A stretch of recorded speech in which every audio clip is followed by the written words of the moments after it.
Hello, future international students of Sinclair. My name is João Mazega and I'm currently the president of the International Student Organization. I'm here today to give you a tour around our beautiful campus, starting off here with our pathway to success, the Sinclair walkway that connects all three streets, 3rd, 4th and 5th. And I chose this place particularly because I like how it encompasses everything that a new student should know. First off, and I'd like to point that out, Sinclair does offer a student parking lot just on 5th Street. It is a free parking lot for all students, and I just like to emphasize that because we have students who park in the street, who park in our event parking or our visitor parking, and we don't want any of that confusion, right? To our left, we can see the Welcome Center as well. It contains academic advising, it contains our international office, it contains a counseling office, and it also contains what we call the Welcome Desk. The people here at Sinclair that pretty much can point you wherever you need to go. So if you're ever lost and you get here on your first day and need to know where to go, stop by the Welcome Center, first floor of the Welcome Desk, and you're gonna find help. And behind, I'd also like to point out is our Building 14, also known as our nursery building. Our nursing program has been growing a lot, and we have lots of students, American and international alike, that come to study nursing here at Sinclair Community College. So I'd like to point out Building 14 is the place to go. So hey, if you park, you have your Welcome Center and your classes right here. But there are many more buildings at Sinclair that we're gonna get to know, so follow me.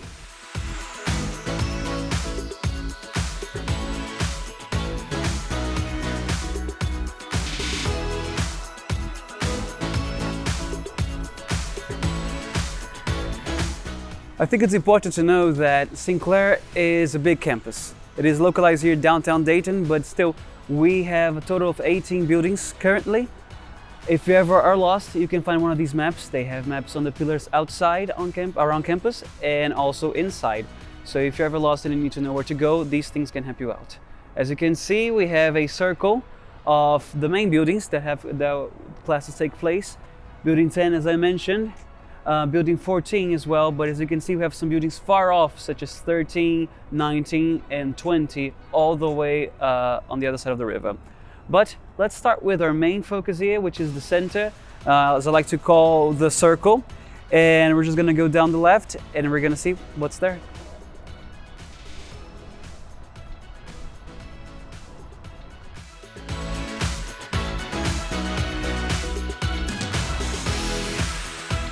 So here in the circle, as you can tell, we have 1, 2, 3, 4, 5, 6, 7 buildings that encompass classrooms. So almost everything that you're seeing here are classrooms. We have 3 floors per building and sometimes even basements. So that totals 4 or 5 floors. Now, as I mentioned, we have 7 buildings and you can tell which buildings are which because they have numbers in it. So it's easy to find your way around, right? You can get around campus 3 ways. The one that we're doing outside, where it's beautiful and sunny. But if it's raining, you can also take the underground. So our basements are also all connected. And the 3rd floor also has a tunnel that goes through most of the buildings. So if you go from 1, you can go to 2, from 2 to 3, and so on until building 7, only on the 3rd floor. Now, you cannot go 7 to 1, but then again, so you can just step down and leave from a door here on the left and go all the way to building 1 again. And as you can see, we also have a stairway to our library, which is also located underground. But here's one of the many ways you can access the library. Behind the library is building 2. Building 2 is what we call the Blair Hall Theater, because on the 1st floor is where our theater majors perform at the end of every school year. Also, our music majors have their graduation recitals there. As you can probably tell, this is the building where art takes place. But not only that, we also have building 13, which is going to be later in the tour.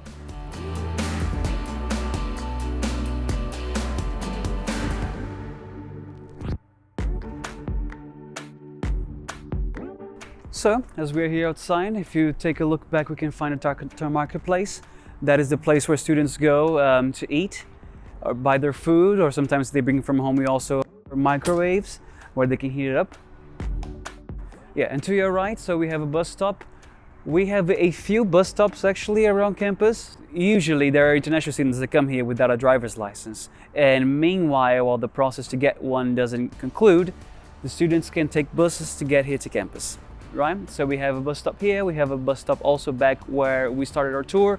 So there are options, there are many routes that the bus take that they pass through Sinclair. Because like I said, it happens in downtown. So you have plenty of options. Behind me, as you can see, we're also having a bit of a reformation. They are increasing the green area around building 10.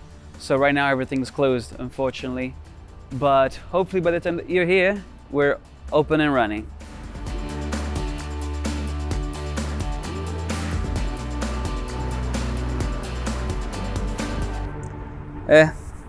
Right now it's closed.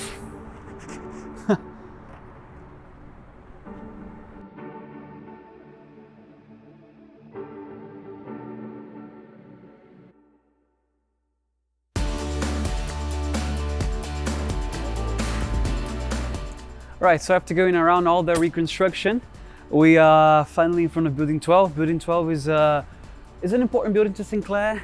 Usually, there are a few classes that happen, geology, chemistry, they all take place here. Our president's office is also located in Building 12. We also have a lot of events. Usually the most important events of Sinclair take place here. Career fairs and whatnot, they all take place here in Building 12. So all this first floor gets filled with tables, and students are always welcome to attend. Keep an eye out for invitations that are sent to your Sinclair email. It's nice because, like I mentioned, career fairs are an important one. We're having one coming up later this month, which for international students who seek to find employment and continue living here, it's a great opportunity to meet people who probably can help you pursue their career. Now, our last stop in our tour will be in Building 13, which is a building that is a bit far away, but like I mentioned, hosts the aviation department and also the video production, media, design department. That's all in Building 13. So it's far, but it's a very important building because a lot of students also go there. So we're gonna walk all the way there. Come on.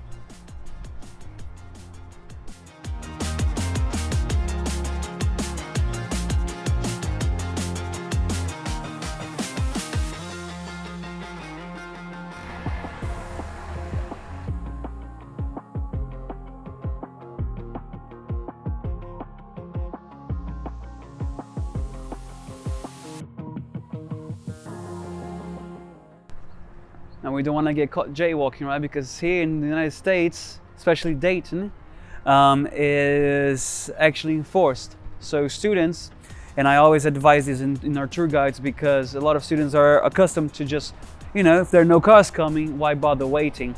But here's very important, right? So we can only cross when the light says so. Also, additionally, just across the street, oh, it's open. Just across the street back there is the county. So if you ever need help with the police, Sinclair does have a police station inside Building 7, but the county is also right over there.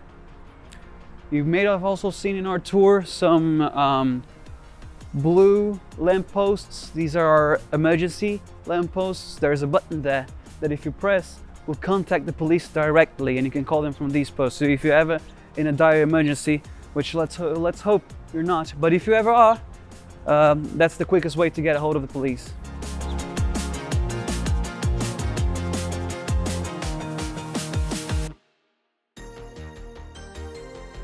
Okay, so here in this intersection, we can see again our parking lot. And as you can tell, there is a tunnel leaving the parking lot. The parking lot has 3 different tunnels that students can take when they are coming to school and it's maybe rainy or snowing or too windy to walk outside. And there's Building 14 again. But to my right, we can find Building 13, the one that I mentioned about aviation, media, design, and art. Multiple forms of art, actually. So this is a building that's very popular as well. Lots of students show up here. We also have a cafeteria on the 4th floor of this building. And this building is connected to Building 9, which is the early childhood education building and vet tech. This building also has what we call the mini university, which is Sinclair's version of a daycare. lots of students here are parents, and sometimes they have no one to take care of the kids while they need to take classes. So what they can do is bring the kid to Sinclair with them, leave them at daycare, and then pick them up when their classes are over. So if you are an international student who is here with your children and you need someone to look after them and they are young enough, you can contact us and see if it's possible to have your child here at Sinclair as well. Now there are a couple buildings down the street. We have Building 18 and Building 19. Building 18 is for drone flying, and Building 19 is a police training department. And all the way, like I mentioned, across the river is Building 20, which is the automotive building. These are very far off, and I usually only take people to these places in tours if they are taking said classes. All right, so this was the Sinclair tour, at least the outside part. It is the quickest way to get from point A to point B, in my opinion. Usually people go on the third floor or downstairs because they are already inside the building, but if you want to run to your class and you're running late, this might be a good option, so you can just cut through the campus and get to where you need to go. Okay, so that was it for our Sinclair tour on campus, at least the outside part. Like I said, it's a great way to get from point A to point B on campus. In my opinion, the quickest way. So if you're ever running late from classes and you need to get there in time, usually cutting through campus on the outside is the best way. Now, you know, rain and snow might make you take the third floor or downstairs, but at least now you know how to get around on the outside. So thank you so much for joining me on this tour. I hope to see you sooner on campus. See ya.